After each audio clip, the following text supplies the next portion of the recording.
Kobaltchi akalarimizni davri keldi. Endi Kobaltda zavodskiy sensor chiqadi. Eng yaxshi tomon navigatorlar ulab olsangiz bo'ladi. 2025-yilda Kobaltda nimalar o'zgardi? Qulayliklarni siz bilan bir-bir sanab chiqamiz. 43 ta farqi bor deyapti, lekin biz 43 ta farq sezganmiz. Yo, farqini kommentariyada qoldirasiz. Birinchi o'rinda monitor, Malibu monitor bo'lgan. Undan tashqari cruise control qilib qo'yishgan rolga. Undan tashqari sidinalar bemalol salayn bo'ladi. Koja holatda qilib qo'yishgan. Undan tashqari bu tablolarda oldin kulrang bo'lardi, endi qora holatda qilib qo'yishgan. Sensoriga 5 ketdim. Agar shu joyiga endi bitta start stop qilib qo'yishgan, undan ham zo'r bo'lardi.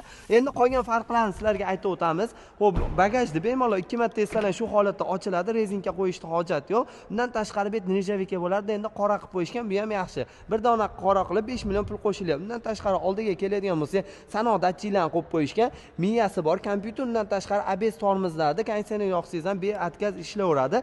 Narxlari nech pul deganlarga $13,700 atrofida chiqar ekan.